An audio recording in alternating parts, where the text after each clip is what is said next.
The history of Little Caesars spans several decades and involves significant milestones in its growth, innovation, impact on the fast food industry, and challenges.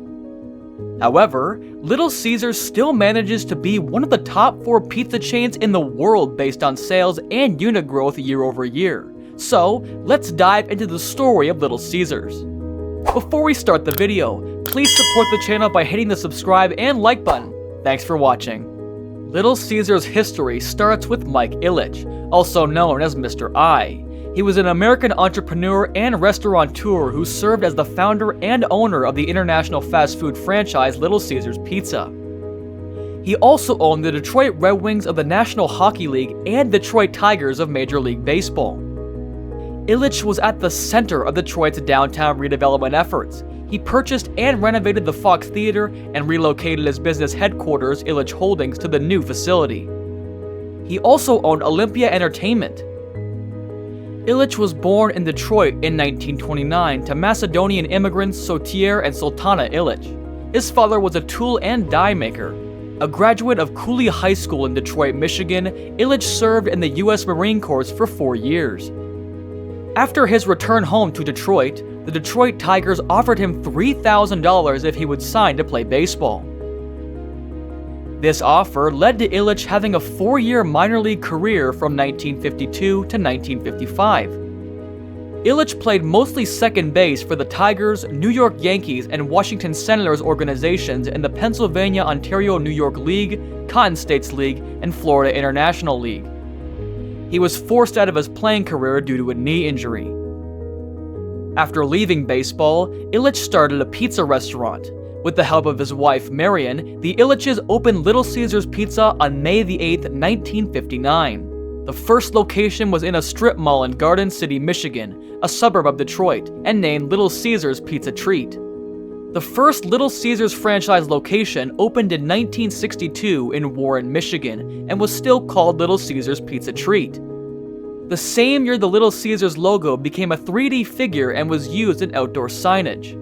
The company is well known for its advertising catchphrase, "Pizza Pizza," which was introduced in 1979.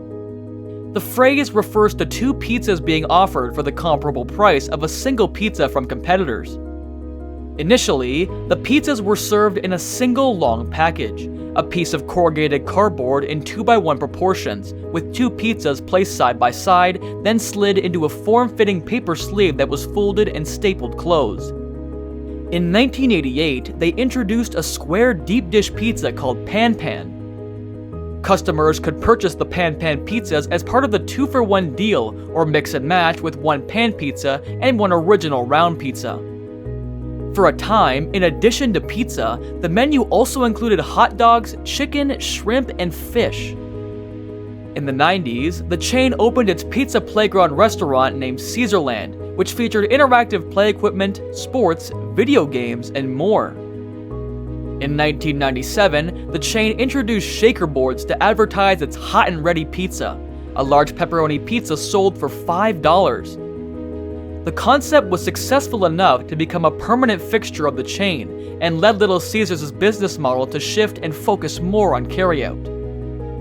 In 1998, Little Caesars filled what was then the largest pizza order, filling an order of 13,386 pizzas from the VF Corporation of Greensboro, North Carolina. Little Caesars was among the first to use a new kind of speed cooking conveyor oven, the rotary air impingement oven. In a joint venture with Kmart Corporation, Little Caesars built over 400 pizza stations inside Kmart stores, and the resulting self-serve restaurants, featuring pasta, vegetable salads, soups, fresh fruits, the standard pizza, sandwiches, and hot pasta, constituted almost half of Little Caesars' 1992 unit growth. Also during this time, the Ilitches became the sole owners of the Detroit Tigers baseball club, the fulfillment of, quote, a lifelong dream. The Little Caesars empire was always a family act. Ilitch's wife, Marion, and several of the children were involved with the family business. The Ilitches contended that all 7 of their children have had a role in the success of the company, and ties extended beyond the immediate family, with an estimated 85% of Little Caesars franchises as relatives, with as many as 3 generations involved in the business. Ilitch also claimed over half of the company's corporate vice presidents started out working in the restaurants, crediting this close-knit network with the company's rapid growth. In the 90s, Little Caesars sales outpaced the industry's growth by 24%, yet the company remained locked in a closely fought battle with its 2 largest competitors, Pizza Hut and Domino's. Moreover, Little Caesars was named the quote, "Best Value in America" by Restaurants and Institutions magazine for the 3rd year running in 1992. However, trouble was on the horizon as the big 3 pizza chains, Domino's, Pizza Hut, and Little Caesars, found themselves in a reluctant expansion to the Big 4. The new competition came from the rapidly emerging Papa John's chain, gaining ground at every turn. Errors in judgment, like Pizza Hut's disastrous triple-decker pizza, now had more profound repercussions, and Little Caesars suffered its own problems after its nationwide delivery service was not nearly as successful as planned when introduced in the summer of 1995. Yet, 1995 was still a decent year for Little Caesars, with the introduction of the enormously popular stuffed crust pizza and revenues of over $1.1 billion. For Little Caesars, the next few years brought trouble. After leaving the delivery question in the hands of individual franchisees, the company was faced with a series of calamities, large and small, not the least of which was Papa John's lightning-fast growth. Tough times required tough measures, and Little Caesars initiated several to bolster its bottom line. Among the trimming was the national advertising budget, slashed by nearly 23% from 1994 to 1996, and the layoff of 27 managers at its headquarters in Detroit.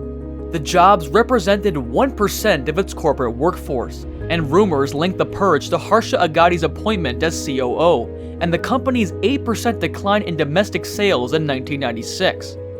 In addition, according to Nation's Restaurant News, Little Caesars' market share fell from 14.5% to 13.4% for the year, and 184 units closed for a total unit count of 4,004. Meanwhile, over at Papa John's, same-store sales grew by 10%, and units mushroomed by 32.1% to 1,160. Even with Little Caesars' challenges, they have found a way to navigate the waters of the ever-changing pizza business. Moreover, they are currently operating in 24 countries and territories worldwide. This includes all 50 US states, all 32 states in Mexico, and from coast to coast in all 10 of Canada's provinces. The family-owned Little Caesars has managed to find a way to stay relevant over the past 60 years, and continues to expand on their growth internationally. So, now it's your turn to tell me what you think. What do you think of Little Caesars? What do you think Little Caesars should do next to increase their market share? Do you even eat at Little Caesars, or do you prefer another pizza chain? I would love to hear your thoughts on this topic. Please leave your comments below. Also, don't forget to subscribe, share, and like the video. Thanks for watching.